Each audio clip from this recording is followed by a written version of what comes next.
Oke, aku izin mulai ya teman-teman.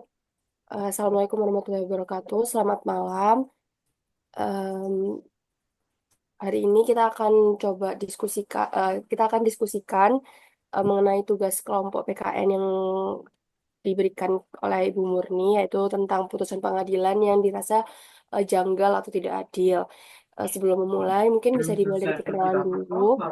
Perkenalkan, nama saya Azra Afita Bina dengan NIM 2424 2422 10 10 10 32 dari program studi farmasi. Baik, aku dulu ya. Izin memperkenalkan diri. Perkenalkan nama saya Zafar Haidar dengan NIM 2422 10 10 11 11 1107 dari Fakultas Farmasi. Kemudian lanjut teman saya yaitu Muhammad Soli. Ya Lanjut sudah, Bro. Diana dulu lanjut. Oke, saya dulu. Ya wes. Perkenalkan, sebenarnya saya Muhammad Usoli Surat Septianto dengan NIM 2415 10 10 10 35 dari Prodi Agronomi Fakultas Pertanian, anggota dari kelompok 6. Saya perkenalkan nama saya Diana Cayanista Sari dengan NIM 24151011026 dari Fakultas Pertanian. Eh, Perkenalkan nama saya Dimas Bayu Prasetyo dengan NIM akhir 1052 dari Fakultas Pertanian. Oke, terima kasih. Selanjutnya mungkin kita bisa mulai dari memilih topik yang akan kita bahas.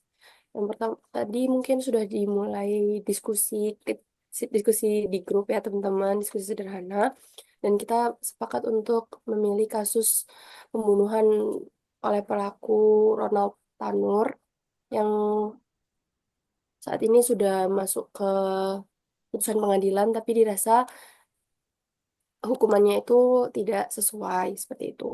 Mungkin bisa kita mulai diskusinya. Hmm. Mungkin Baik, mungkin pertama bisa ditulis dulu ya apa pendahuluan eh soalnya. Oh ya, oke bentar.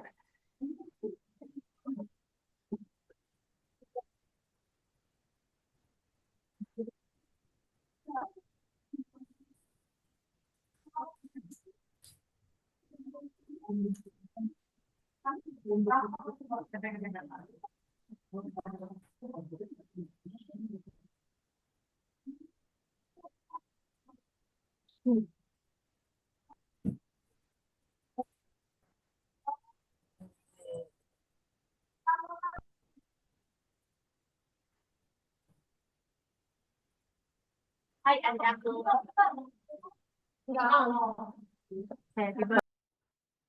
Mungkin kita kasih deskripsi kecil dulu kali ya, teman-teman. Deskripsi singkat gitu, kenapa kok kita pilih kasus ini gitu.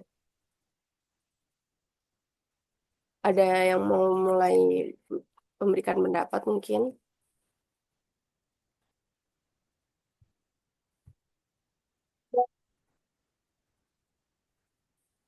ini yang Ronald Tanur tadi ya. Iya. Nah, kalau di grup itu kenapa kita kita pilih Ronald Tanur? Dari pandanganku tuh eh, kan soal ini kan banyak putusan pengadilan yang tidak memenuhi rasa keadilan masyarakat. Nah, secara berkelompok kajilah salah satunya dan jawablah pertanyaan berikut mengapa hal itu dapat terjadi, bagaimana seharusnya negara menjamin kepastian hukum. Nah, itu kan yang merugikan masyarakat gitu kan. Jadi Ronald Tanur ini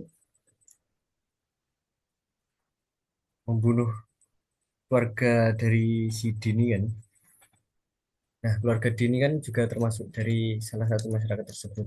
Nah, oleh karena itu, eh, apa ya, kasus ini tuh bisa kami angkat. Gitu. Silakan dilanjutkan. Kasus ini berawal ketika Polres Kota Besar Surabaya membeberkan kasus penganiayaan berat yang menewaskan Dini Sera Afrianti, 29 tahun. Nah, yang tewas itu Dini oleh pacarnya Gregorius Ronald Tanur. Mm-mm. Kemudian di kawasan Landmark Mall di Jalan Maijen Junosewejo. Lakar Santri, Surabaya pada 4 Oktober 2023 lalu. Nah, perkara ini terungkap setelah Ronald melaporkan tewasnya korban ke Polisian Sektor Lakar Santri. Petugas kemudian mendatangi tempat kejadian perkara TKP dan menemukan sejumlah kejanggalan pada penyebab kematian korban. Dari hasil pendalaman perkara diketahui korban dan pelaku sempat berkaraoke bersama teman-temannya sambil menenggak minuman alkohol. Saat akan pulang, terjadi pertengkaran di antara keduanya. Nah, Ronald ini diketahui menendang kaki kanan korban hingga jatuh terduduk. Dia juga memukul, pokoknya melakukan kekerasan pada suatu korban menggunakan botol. Dan sesampainya di basement parkiran, pertengkaran itu juga belum usai. Korban duduk bersandar di pintu kendaraan sebelah kiri. Nah, korban yang dalam keadaan lemas itu selanjutnya dibawa ke apartemen. Polisi kemudian mengotopsi jenazah korban ke RSUD Dr. Sutomo Surabaya. Tim dokter forensik menyatakan pada pemeriksaan luar ditemukan luka memar pada kepala sisi belakang, leher kanan, di atas, dan sebagainya. Ditemukan juga luka lecet. Ini lumayan panjang sih kronologinya. Kemudian pada 10 Oktober, Polres Kota Besar Surabaya kemudian menggelar rekonstruksi kasus tersebut. Terdapat 41 reka adegan yang diperagakan dalam rekonstruksi digelar di 5 titik. Sebelum rekonstruksi, polisi menjerat Ronald dengan pasal penganiayaan dengan ancaman maksimal 12 tahun penjara. Nah, ini. Namun, pasal yang dikenakan berubah setelah polisi menemukan fakta baru usai gelar perkara dan rekonstruksi. Kata Kasat Reskrim Polrestabes Surabaya itu, dari hasil gelar perkara dapat disimpulkan adanya tindak pidana menghilangkan nyawa orang lain dan atau penganiayaan sehingga disepakati GR atau Ronald kami terapkan pasal 338 KUHP subsider 351 ayat 3 KUHP. Nah, Ronald menjalani persidangan tanggal 19. Jaksa penuntut umum menuntut Ronald pidana 12 tahun penjara dan membayar restitusi bagi keluarga korban sebesar 263,6 juta rupiah. Nah, namun hakim akhirnya menjatuhi vonis bebas. Nah, ini kenapa? Karena menilai Ronald Tanur tidak terbukti secara dan meyakinkan telah melakukan pembunuhan maupun penganiayaan yang menyebabkan korban tewas. Hakim juga menilai terdakwa masih berupaya melakukan pertolongan terhadap korban pada masa kritis. Keputusan hakim ini yang menjadikan gimana ya? Kan sebelumnya itu dijatuhi pidana 12 tahun dan sanksi restitusi itu. Kemudian tiba-tiba itu divonis bebas karena apa ya? Masih berupaya melakukan pertolongan terhadap masa kritis. Ya apa itu? Menurut kalian gimana, Ra? Hmm. Heeh, ternyata pas tak baca, aku coba juga tuh yang bilang anu di sumber lainnya itu ternyata ini loh ada campur tangan orang tuanya si pelaku. Jadi orang tuanya si pelaku ini ternyata diduga tuh nyuap si hakimnya ini, jadi bisa divonis bebas. Nah, makanya karena ketahuan ketahuan ada apa aksi penyuapan itu terus dikaji lagi sama Mahkamah Hukum akhirnya dikabulkan itu kasasinya dari jaksa penuntut umum terus jadinya ini dikasih hukuman 5 tahun penjara. Nah, tapi itu masih jadi perdebatan karena masyarakat itu nggak puas gitu loh sama hasil putusan hakimnya karena nggak sebanding dari pihak korbannya itu dari keluarga pihak korbannya itu tuh juga nggak terima kan jelas karena udah tahu udah ada bukti CCTV-nya juga soalnya kan udah terbukti kekerasannya kayak gitu kan prosesnya jadi Iya, menurut keluarganya korban ini kok cuma dikasih 5 tahun penjara padahal segitunya gitu loh jadi iya. apa ya si keluarganya korban ini nggak nggak masyarakat juga jadinya simpati kan karena CCTV-nya kebuka itu terus masyarakat jadi tahu terus ya kok cuma 5 tahun gitu akhirnya mereka bertanya-tanya. Ini loh Pak Baik, jadi Dani. saya di sini mau membeberkan sedikit apa ringkasan saja ya. Takutnya masih ada yang belum paham di kelompok kita. Jadi terkait kasusnya ini berdasarkan dari Kompas ya, harian Kompas. Ini yang pertama kronologi kasusnya Ronald Tanur. 4 Oktober 2023, jadi Ronald Tanur membunuh pacarnya Dini Sera Afrianti di Landmark Mall, Surabaya. Pembunuhan terjadi berawal dari pertengkaran, itu apa singkatnya. Itu 4 Oktober. Habis itu 6 Oktober 2023, Kapolrestabes Surabaya menetapkan Ronald sebagai tersangka dengan jerat 3 pasal berlapis terkait penganiayaan dan pembunuhan. 27 Juni 2024, nih 2024 dah ya udah berbulan-bulan, Ronald dituntut 12 tahun penjara karena terbukti melanggar pasal 338 KUHP. Udah 12 tahun. Habis itu 24 Juli, nah nggak sampai sebulan kemudian, hakim memberi vonis bebas terhadap Ronald Tanur. Nah, tiba-tiba bebas. Terus 26 Agustus, pihak keluarga Dini melaporkan 3 hakim ke Komisi Yudisial dan Badan Pengawas Mahkamah Agung. Langsung, karena nggak terima keluarga korban, kok tiba-tiba bebas. 22 Oktober, Mahkamah Agung membatalkan putusan bebas Ronald dan menghukumnya dengan pidana penjara 5 tahun. Nah, tadi kan Ronald Tanur tuh bebas.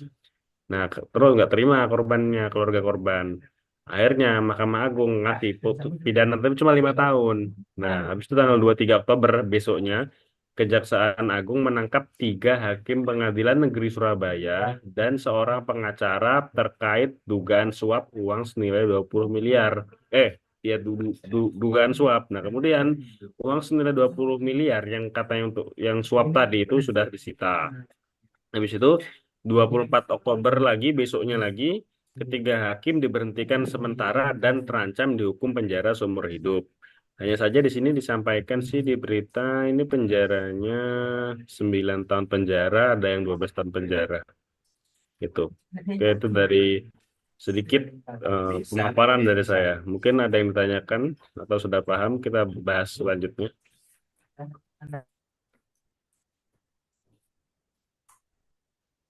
Jadi di sini konteksnya kenapa kita ngangkat kasus ini karena eh, vonis yang diberikan ke pelaku itu nggak sebanding dengan yang dilakukan sama pelaku kan. Kayak vonisnya cuma 5 tahun padahal aksinya itu kayak gitu. Jadi maka dari itu kita menggunakan kasus ini. Dari masyarakat juga merasa janggal dengan putusan hakim karena yang dari bebas terus hanya bisa naik ke 5 tahun. Dari keluarga korban juga kurang puas dengan putusan hakim. Maka dari itu kita memilih kasus ini.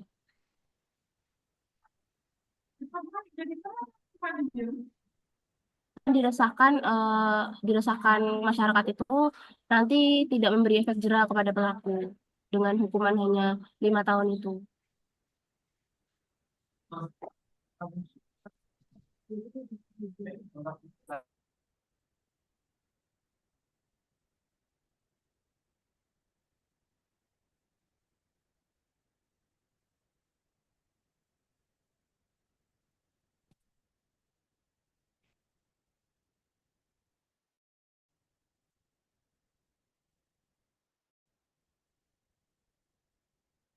Ya, kalau menurutku apa ya kayak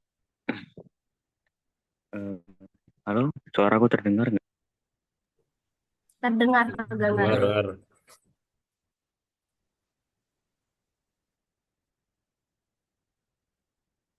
Oh ya, gimana ya kalau kalau menurutku sendiri itu kan apa ya?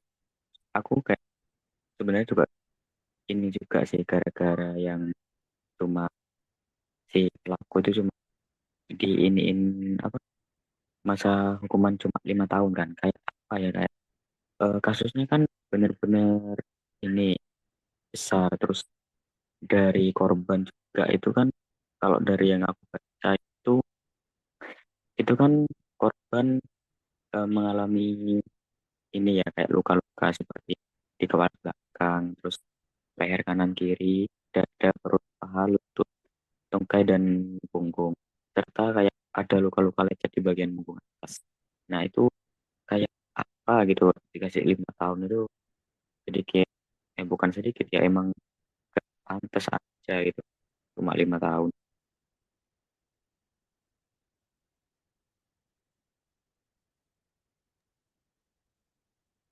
Dari Dimas apa sudah cukup? Ya kalau dari aku cukup gitu mungkin ya.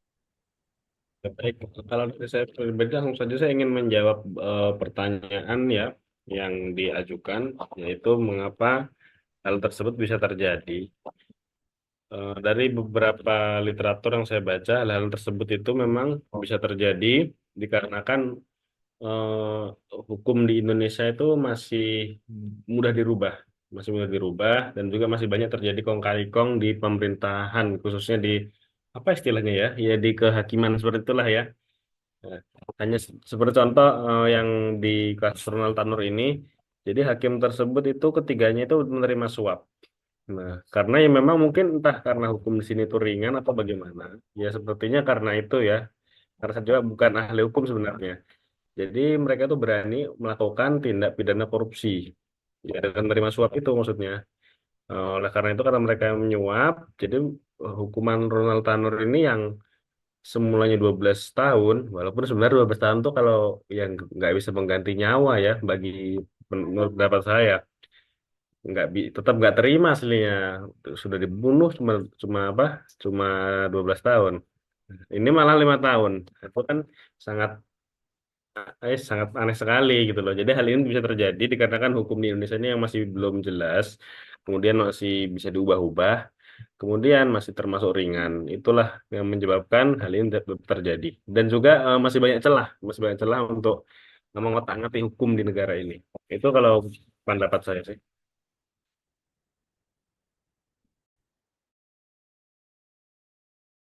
Aku izin masuk. Menurutku juga aku setuju sama yang dibilang Soli ya. Jadi eh, setelah aku lihat dari kasus-kasus serupa dari penganiayaan yang menyebabkan kematian, itu memang kebanyakan hukumannya itu cenderung gimana ya, bisa dibilang ringan ya, karena rata-rata di bawah 10 tahun. Jadi kalau misalkan sudah melakukan kekerasan sampai penganiayaan, aku rasa itu juga menimbulkan sakit hati ya, tidak hanya oleh keluarga korban, itu juga menyalahi HAM dan lain sebagainya. Memang tidak ada yang bisa menggantikan nyawa ya. Dan mungkin kalau misalkan mau di ini lagi 12 tahun memang masih kurang, dan begitu, dan dengan adanya banyak orang yang terlibat di belakang juga pasti makin banyak yang semakin meringankan hukuman dari pelaku itu sendiri.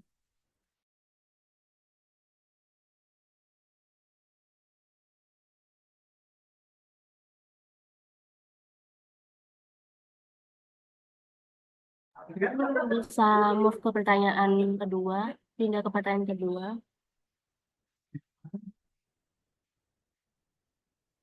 Tentang bagaimana seharusnya negara menjamin kepastian hukum.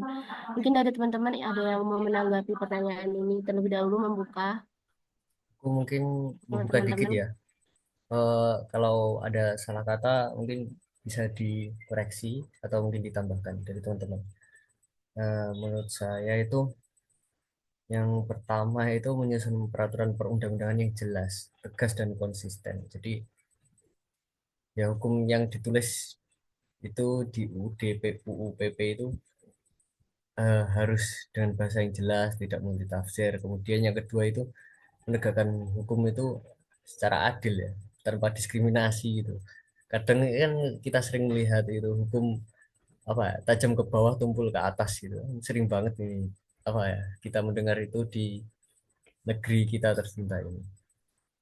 Nah, kemudian ya yang inti dari kasus ini yaitu penegak hukumnya itu profesional dan independen, nggak mudah dipengaruhi, dan ya seorang penegak hukum seharusnya sudah sepantasnya berlaku adil ya.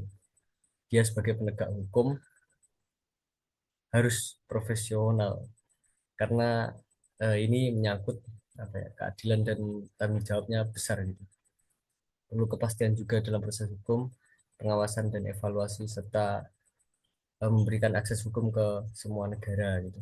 Enggak, tidak diskriminasi seperti yang tadi. Seorang penegak hukum, kepastian hukum itu bukan hanya soal adanya hukum yang tertulis, tetapi tentang bagaimana hukum itu ditegakkan secara adil, konsisten, dan dapat diprediksi. Nah, negara itu bertanggung jawab penuh atas hal ini untuk menjamin keadilan substansif bagi rakyatnya. Sekian dari aku. Aku boleh nambahin sedikit ya. Boleh, Mungkin Pak. dari aku di sini kan sudah jelas bagaimana negara harusnya menjamin kepastian hukum. Nah, setiap hukum itu kan sudah ada undang-undangnya ya. Jadi udah jelas udah ada apa ya kayak eh,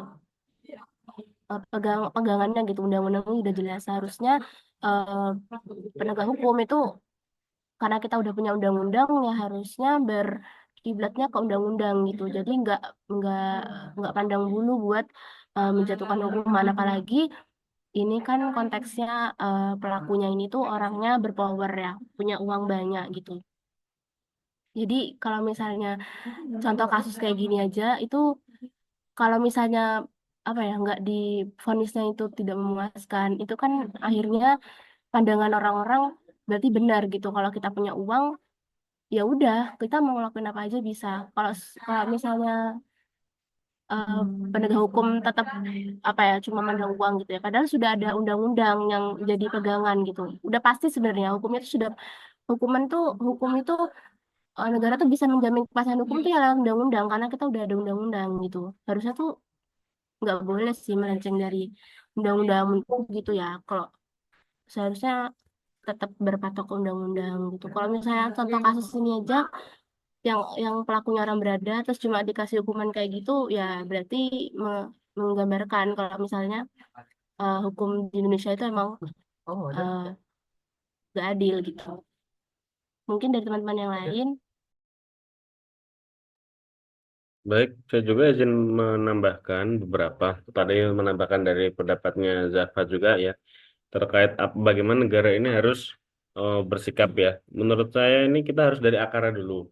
Karena itu ya langsung saja kita menyambungkan dengan tombak, ujung tombak yaitu mahasiswa. Nah, karena khususnya mahasiswa hukum yang di sini kita berbicara ya. Kita bisa lihat sendiri sekarang mahasiswa hukum itu ya nggak orang-orang apa yang bagus untuk memegang hukum gitu loh.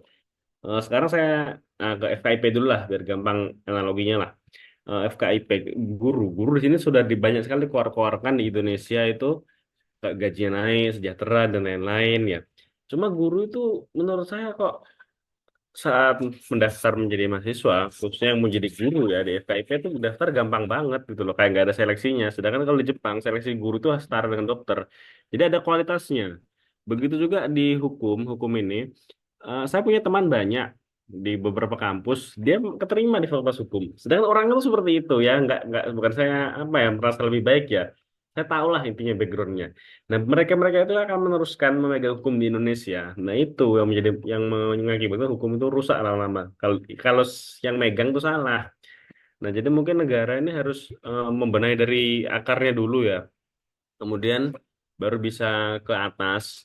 Kemudian juga terkait undang-undang. Nah, undang-undang juga ini harus diberikan kepada orang-orang yang memang ahli di bidang undang-undang dari segi apa saja, entah dia ahli teologi, mungkin dia ahli agama, kemudian juga ya ahli hukum harus digabungkan karena Indonesia ini eh, banyak apa bersatu padu.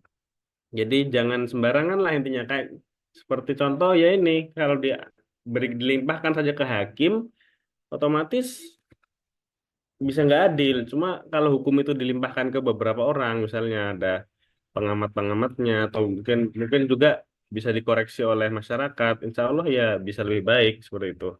Seperti ini kan masyarakat yang menilai jelek. Jadi hakimnya tiba-tiba membebaskan masyarakat yang menilai wah nggak bener nih. Cuma masyarakat nggak bisa apa-apa karena nggak diberikan hak. Jadi setidaknya ya harus ada hak yang lebih banyak lah pada orang supaya bisa memperbenahi hukum. Itu saja sih menurut saya. Karena tadi sudah dipaparkan oleh teman-teman sendiri ya, seperti kejelasan hukum. Intinya dua, apa? Membenahi dari akar, dari mahasiswa penerus-penerus hukum, kemudian hukum ini harus terbuka. Jadi karena kebenaran tuh sudah bisa dilihat oleh semua orang, sama masyarakat yang nggak sekolah pun tahu kalau itu nggak bener gitu loh. Masa membunuh cuma 5 tahun. Dari teman-teman mungkin silahkan.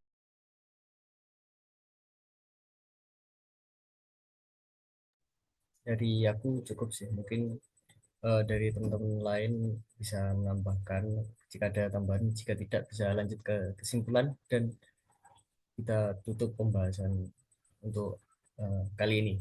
Gitu.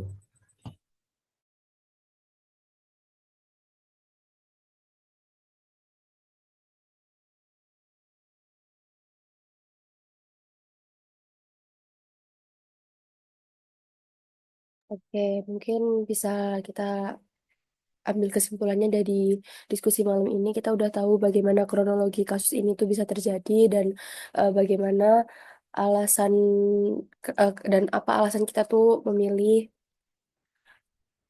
kasus ini dan mungkin bisa dibilang kenapa kok masyarakat itu nggak puas gitu sama kasus ini, kenapa kita mempermasalahkan kasus ini dan apa apa alasan dari terjadinya kasus ini.